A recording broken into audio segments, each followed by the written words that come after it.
Now faith is the substance of things hoped for, the evidence of things not seen.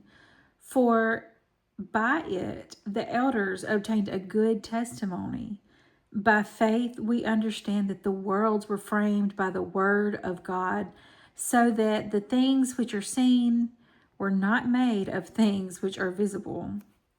By faith Abel offered to God a more excellent sacrifice than Cain, through which he obtained witness that he was righteous, God testifying of his gifts, and through it, being dead, still speaks. By faith Enoch was taken away so that he did not see death, and he was not found because God had taken him.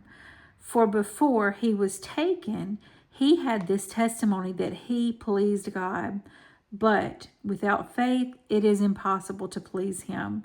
For he who comes to God must believe that he is, and that he is a rewarder of those who diligently seek him. By faith, Noah, being divinely warned of things not yet seen, moved with godly fear, prepared an ark for the saving of his household, by which he condemned the world and became heir of righteousness, which is according to faith. By faith, Abraham obeyed when he was called to go out to the place which he would receive as an inheritance.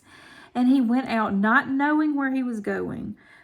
By faith, he dwelt in the land of promise, as in a foreign country, dwelling in tents with Isaac and Jacob, the heirs with him of the same promise.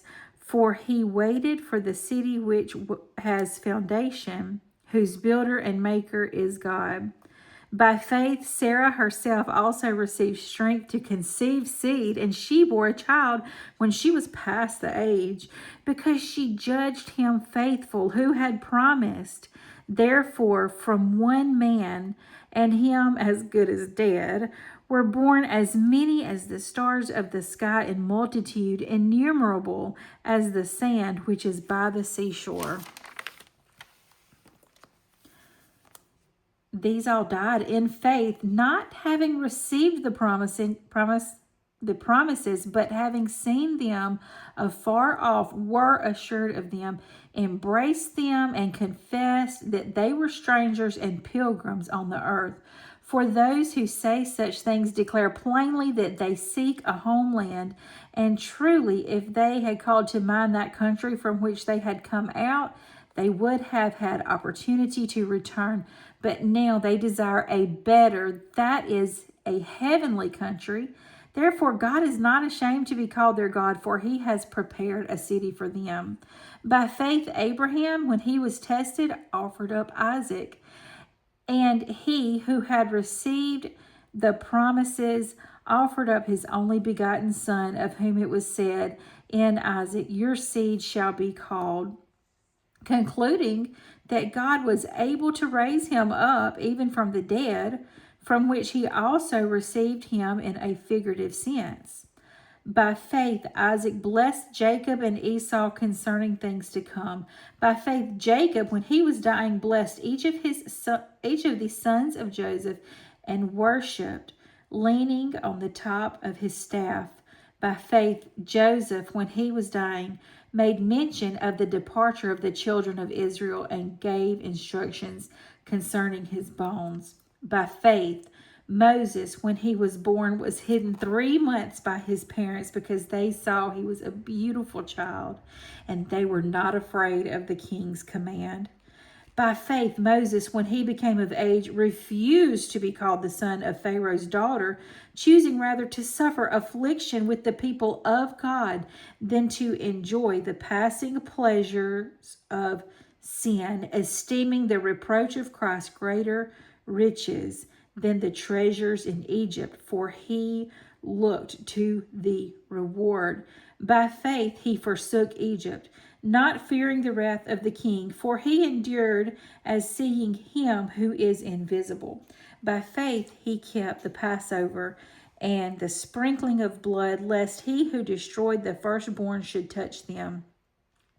By faith they passed through the Red Sea as by dry land, whereas the Egyptians, attempting to do so, were drowned.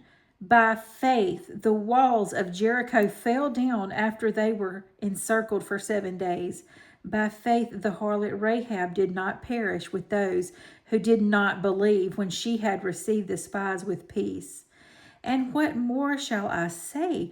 For the time would fail me to tell of Gideon and Barak and Samson and Jephthah, also of David and Samuel and the prophets who through faith subdued kingdoms, worked righteousness, obtained promises, stopped the mouths of lions, quenched the violence of fire, escaped the edge of the sword, out of weakness were made strong, became valiant in battle, turned to flight the armies of the aliens.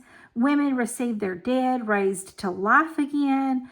Others were tortured, not accepting deliverance that they might obtain a better resurrection.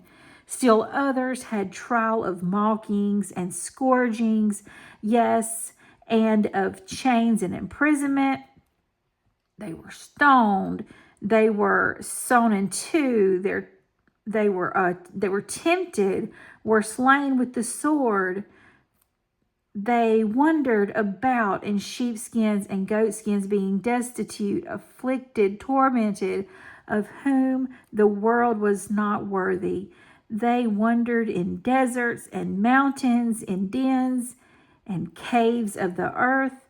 And all these, having obtained good testimony through faith, did not receive the promise, God having provided something better for us, that they should not be made perfect apart from us.